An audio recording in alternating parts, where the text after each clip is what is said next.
Welcome to the Business Services Café by ABSL, powered by Brandfizz. My name is Anita Zvezdovics and I will be your host for this recharging episode.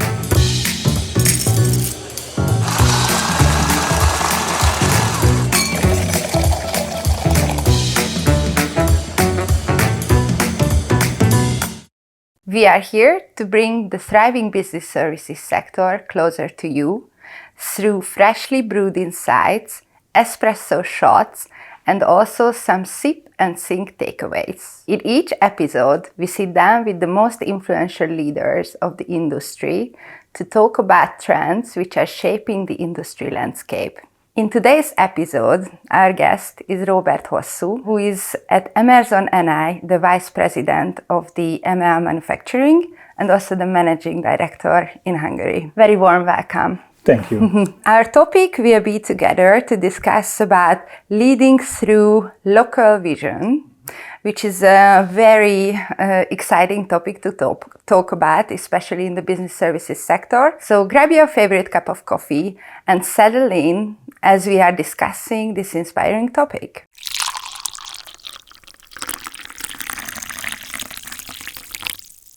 So as the first very exciting warm-up question is that how do you typically drink your coffee? Oh, I love flat white cappuccino. Okay.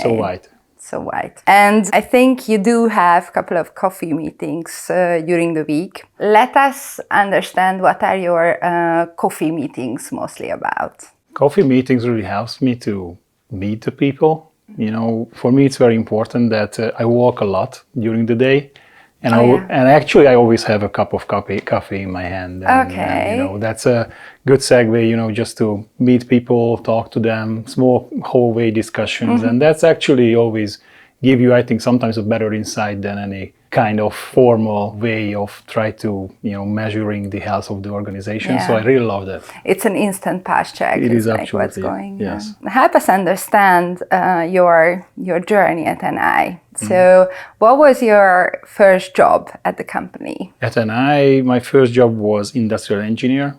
So okay, you started as an engineer. Yeah, I started as an engineer. My role was to improving processes in the manufacturing shop floor.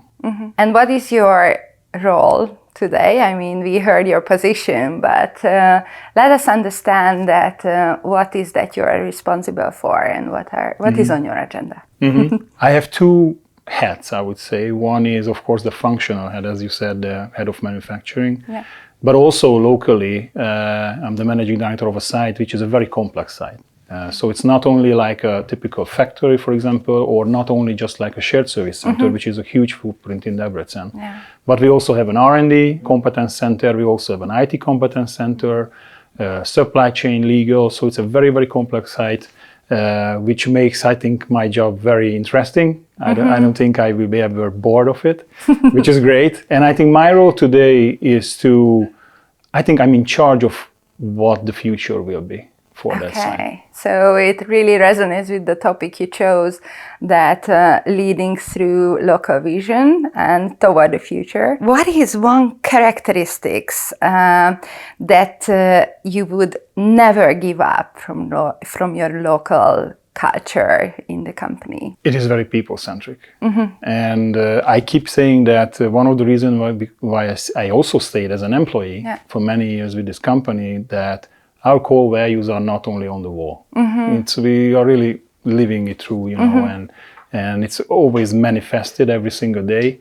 And people is always at in the middle of that, and not just in things what we say, but also in things what we do, the way how we behave. For us, the what and the how is always equally important. Okay, so it's very much matters how you treat people, because you can drive change, you can have the best strategy ever, but if you don't put the people in the middle of what you are doing, the change will not happen. Maybe decisions will be made fast, but the change will be slow.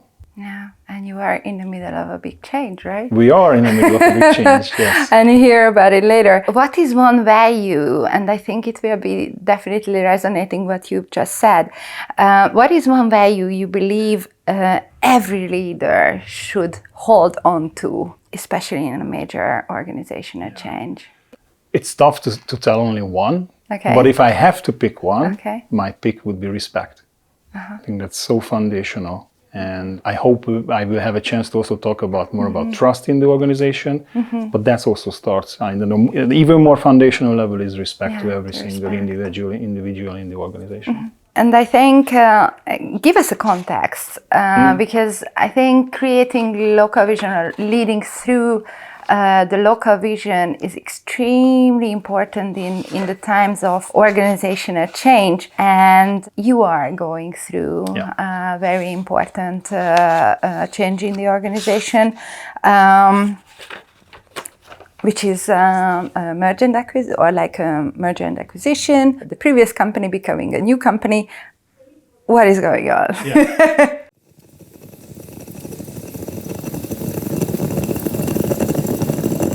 So 2023, October 11th, we closed, the deal was closed and I was acquired by Emerson, which for us means is that a 7,000 people size of organization as NI, now integrated into Emerson, which is 70,000 people and 17 billion US dollar in revenue annually. So the scale change is huge. But with that, I think the opportunity is also huge.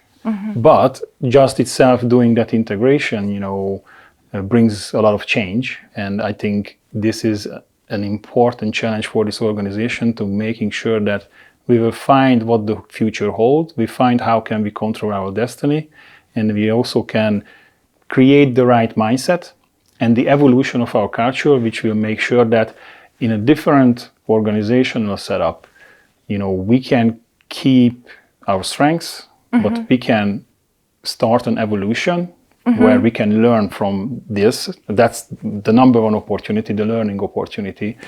And together with this whole huge ecosystem of this company, we can grow and we can be more successful long term. That's very important. What was your first thought when you heard about the acquisition? Honestly, of course, oh my God, it's gonna be big, huge change, and of course uncertainty. You know, you have to first face that what everyone feels, which is okay, uncertainty. And then in a change like that, especially in the first section of the change, you know, the old Maslow principle still works.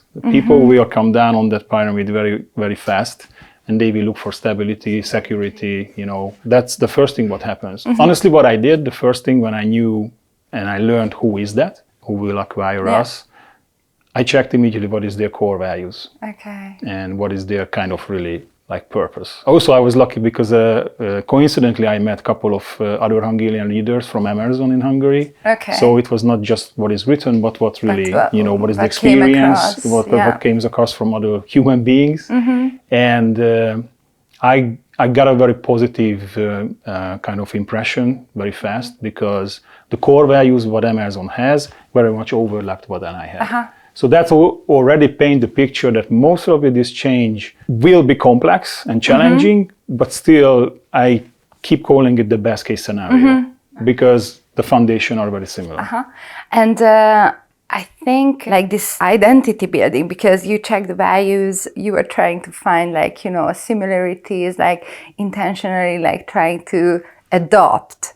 But I'm really curious about your opinion that of course, if there are similarities, it's easier, but in general, like, is it built a new identity? So somehow, like building together let's say the previous organization and the new organization as a complete new, or like, how does it look, like blindly adopting or how? Definitely not blindly adopting. I think that would be like an easy choice. Like also resistance would be an easy choice. You know, it's like human nature, you know, you flip. But my take was on this is like, we have to do it somehow much more intelligently. Because first you have to learn and then try to really understand, okay, what is the new kind of set of values? What is the identity of the company acquired you? What is your identity? And then learn, okay, what is something which we don't want to lose, and what is, because that's obviously our strength, and then any of our strengths or any values are in conflict with the new or no. This is the first good news, no conflict there. Yeah. But then let's learn, what are the things they do better, or there is an evolution needed because there is a gap, for example, compare of what we did. Of course, leading an organization of 70,000 people will be different than leading a 7,000 people organization. So evolution of your culture is needed. Evolution of your core values is needed. Evolution of your methods needed. But intelligently, you have to select what is that. But I strongly believe at the end, from all of these learnings, you have to create a new identity. Because if we keep coming back between the old and the new, what will happen? People will somehow stay in the middle, and at the end of the day, I believe eventually we lose identity. Yeah, something which is not there anymore, and also something where there is resistance, and then exactly. Yeah, so building the new identity. And I think coming now closer to the local, so you talk about the 70,000, which is like the global size of the company, and the size of the Debrecen site is like 2,000? No, 1,400. 1,000. So the global organization is 70,000 and the Debrecen site is 1,400. So it's like also the odds are becoming or like different, or like the size is much bigger. In which stage you are in the local identity? So like, because there is a corporate, of course you are checking it and like creating your own, and I think it's going on for a year now, like actively. How you are standing with that one, the local aspects? As you already mentioned, in the last 12 months, we put a lot of energy into this. So I don't know when we will be done. Okay. So, but I think we had a very strong start. So I'm dare to say, I think over like 75% of creating it, communicating it, teaching it. What I watch is always what the middle managers are doing. So if I start to see middle managers talking about it, embodying kind of the new identity, that's always a good sign. I believe middle management is the heart of the organization. That's of my strong belief. And now, having my experience in the last couple of weeks, months, seeing our team members, middle managers, I think we are getting there. Okay, so that's the local heart. That's the local heart, yes. Yeah. And now let's talk a bit about how you created the vision, or how you create vision and strategic directions from the local perspective. What was your approach to create something which is more than words?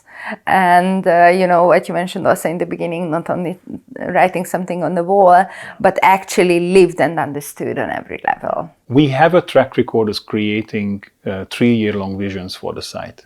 So it is not something new we just now discovered. Okay.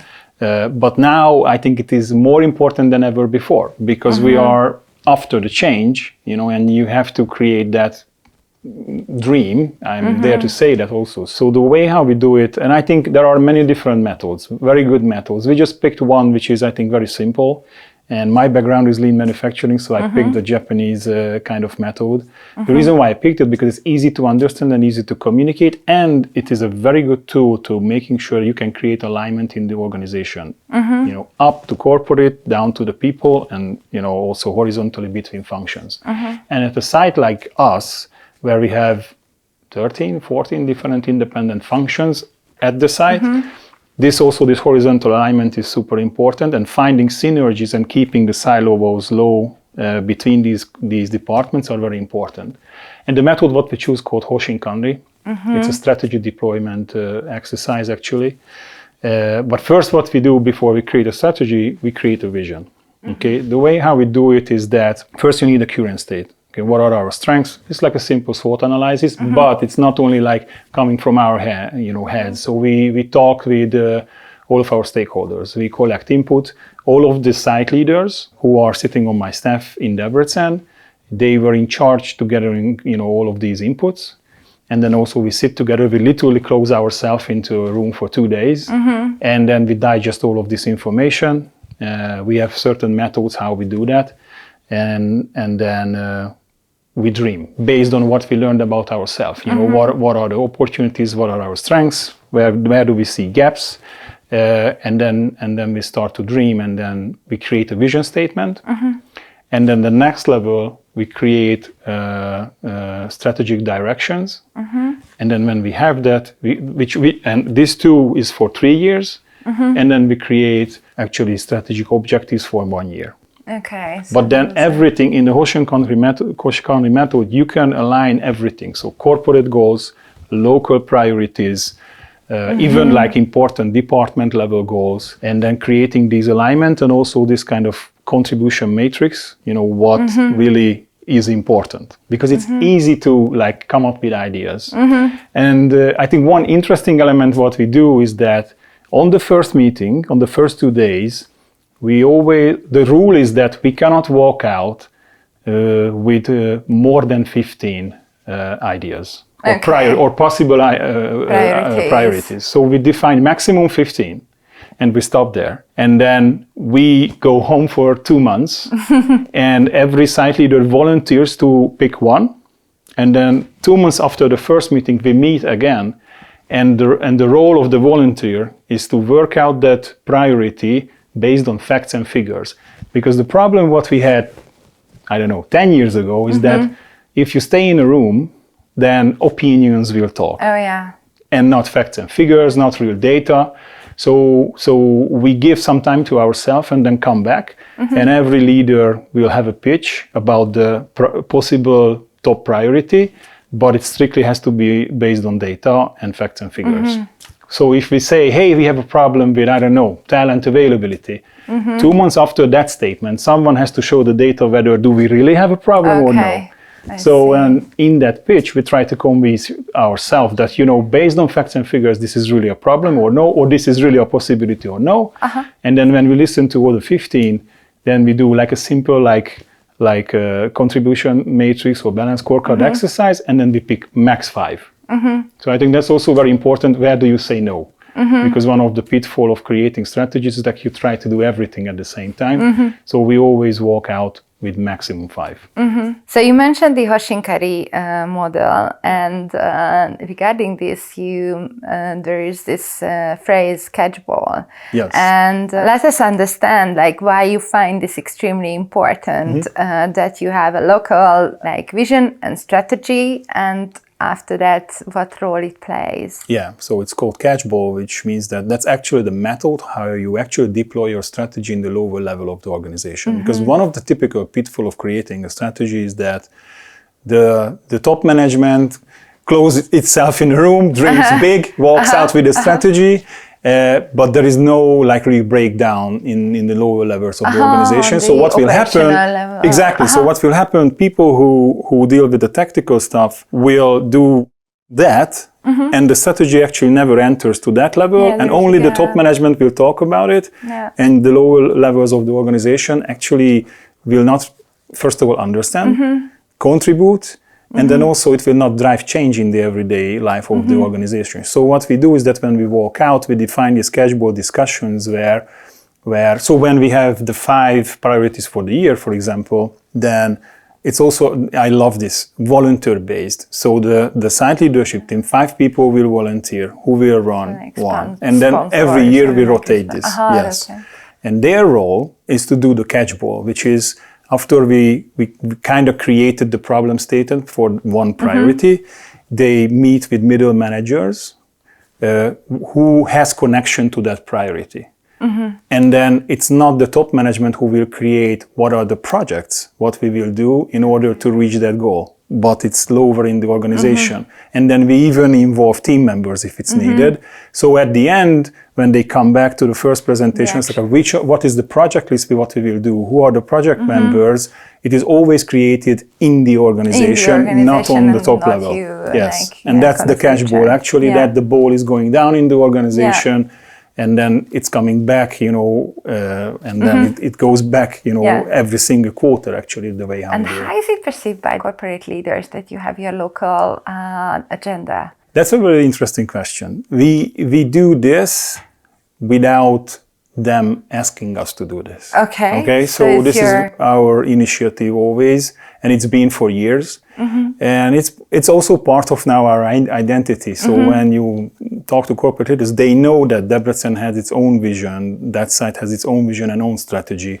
And the reaction could be different. So let me tell you a story. Like 10 years ago when we started and we were learning and we not really had a good method to do this, we had conflicts with the corporate leadership because the alignment was not really okay. So sometimes there were global directions which were against what we try to do. That's never a good scenario. So my take is that whatever we do, it has to be in alignment with the corporate directions.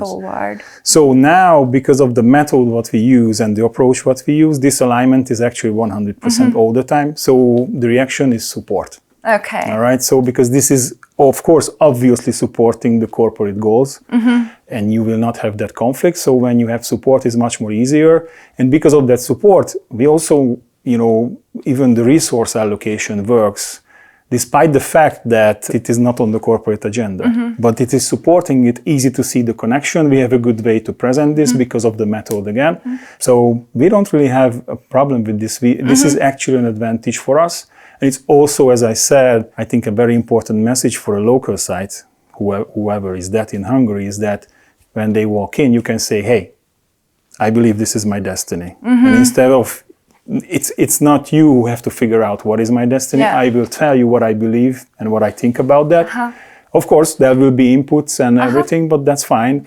But if the alignment is good, it's going to be support. Yeah, I think it's a very good learning for all of us who are listening to this conversation today, that when such a change is happening, you are taking responsibility of what comes out of it. So it is not just, you are not the victim of something happens over your head, but you are taking proactively the responsibility for what benefits or advantages or opportunities is bringing for you. I think this victim cycle is a huge threat. Okay. So somehow you have to overcome, and I think the best way to overcome is start to lead that change. And sounds so easy, right? No, be the leader of the, but no, it's extremely hard. Like only hearing it, like what you've been through and your team and how actively you are driving this. Yeah. That's the number one priority now. Yeah. How is the team about it? I mean, it's good to understand that what is the enormous effort that the management or like the top leader, or you as the top leader of the organization and your team, the site leads are doing, but how the culture evolved in the site recently, and what is the situation at the moment? So after the acquisition, I think it was natural that, for example, engagement dropped. So we measure it every single year. I've talked with a lot of like key, very seasoned, mature leaders from the Emerson Enterprise Organization, from HR side, and they lived through a lot of acquisitions. And this is normal. And the normality of that is that, when you measure engagement, even someone who is hesitating is not engaged by definition, And what happens is that, hey, now we are part of a new company. What do you think about that new company? And the answer is that, I don't know. It's been a month, 6 months. I still have to see. So that kind of hesitation is there. Whatever the lack of information. Exactly. That's the number one thing. It's like they are looking for, security, stability, but it's unknown. Okay, so it happened with us. I think it happens with everyone. We made the mistake not communicating enough at the beginning because we also, as leadership team, were not sure about this. What to say, what not to say, and that was a big lesson learned also for me. But now, in the last 12 months, I think we had the most comprehensive communication strategy internally we ever had. We had to do that. And I'm very proud of that. We did things in Debrecen which only happened in Debrecen globally in this organization, where we were the only site we are Emerson Day. It's like very, very clearly saying this is our new identity. Not like lingering between the old and the new and saying, no, we are Emerson now. And then teaching people what does that mean? How is that connects with our traditions, with our history, but what is the evolutionary, development we can see? What are the opportunities, what we see? How people can be more living through this kind of change, what we can learn. And we invested a lot into this. So we were the only site where we did value activation weeks. Okay. So for 7 weeks, every single department volunteered. Also, volunteerism for me is very important because that's true engagement. Yeah. So they volunteered to digest one core value and creating events, communication sessions, videos, and then invite the rest of the organization to understand it and learn about it or live it through somehow. And then every single week was a different value. Experience. Yes, and then a different department was in the limelight of doing that. You can feel when you walk at the site with a coffee in your hand that the whole vibe is changing. So I think you have to re-energize the whole team after a change like this. You cannot deny that it is tough for people, and somehow you have to try to give them new energy. And then creating new identity actually brings new energy. And what is your symbol that you choose for people to direct them in a direction that, I don't know, that's the vision, that's the local vision, that's where we are going? So I view this as like when you look out of a window, or through a window. Because it really matters what you're focusing on. So you're in a change, and actually I use this symbol in presentations that, if you look out the window, what do you see? And I think we have to focus on the opportunities because you are building something. You have to be in a builder mode instead of, watching, the clouds on the sky, but you don't see, the opportunity right in front of you, on the walkway. So I think it is very important that what kind of mindset you have when you're looking out the window. Yeah. So I think that's something what we have to teach. So it's not, human nature is not necessarily like that. Also, there are cultural bias, I think we have to sometimes battle because we are not necessarily the most optimistic nation by default. I think it's fair to say. But the good thing is that if the trust level is high in the organization, then if the leader starts to change their behaviors and try to teach others, it's going to work. It will go through. But of course, it really matters where is the trust level in the organization. But in the recent survey, one of the biggest strength we had is that trust in manager in our organization is above 90% in the organization, which is the foundation what we can build on. I think it's also good to hear that it's worth the effort, everything that you are investing in, having an alignment on the leadership level and actually providing something to hold on through the times, even if there is wind, even if there is change of directions, there is, external uncertainties, what you can hardly influence, but there is your own bubble where the trust is there toward the manager. And I think that's a huge asset and resource. Let's continue with some espresso shots to understand the topic and your point of view on that.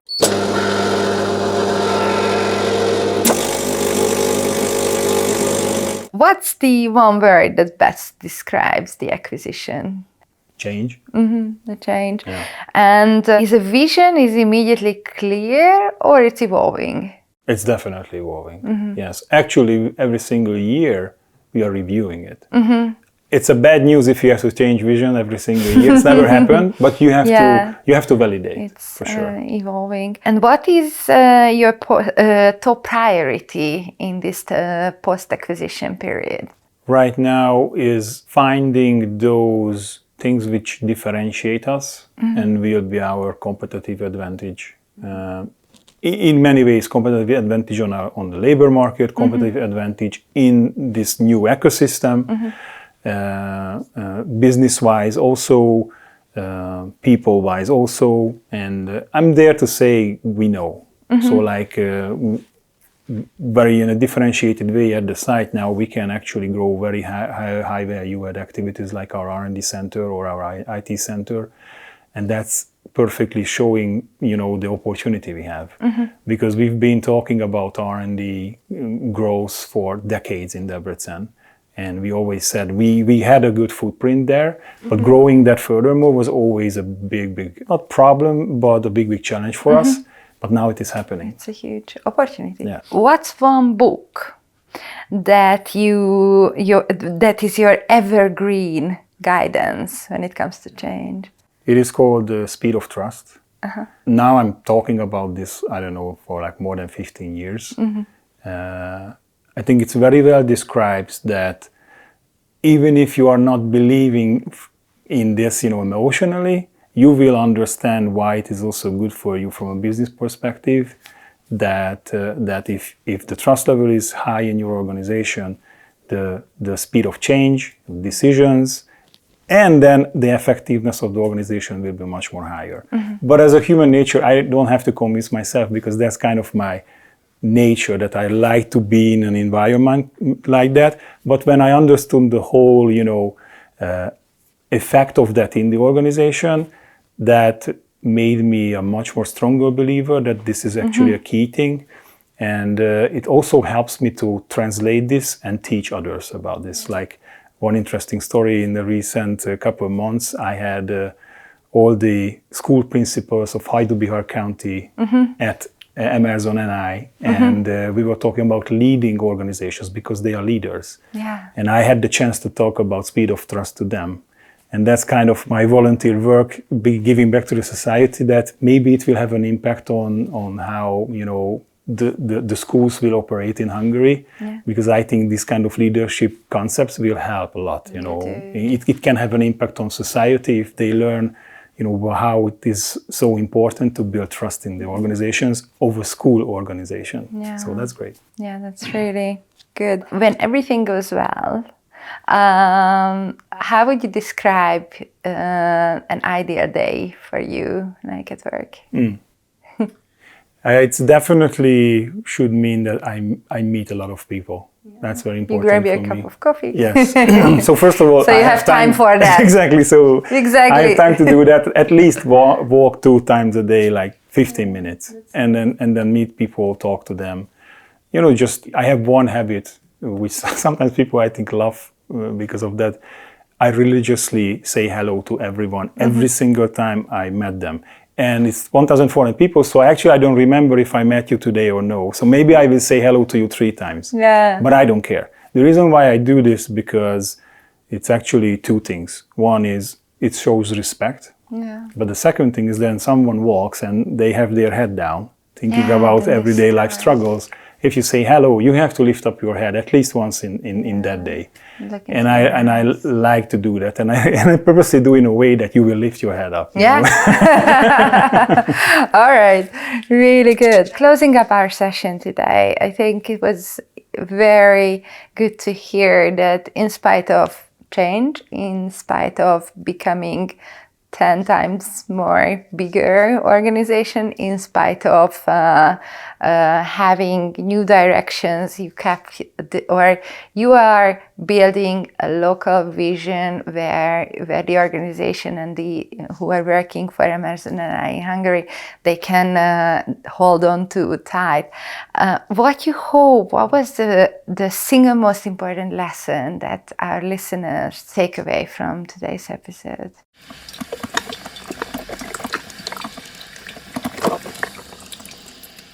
I think it was one of your first sentences, that don't be a victim. Sometimes you have to figure it out. If you only the traveler in the bus, you have a problem. Yeah, in the driving seat. Somehow you have to find that. Yeah, and see the opportunity. I really like that. You mentioned even the symbol of the window.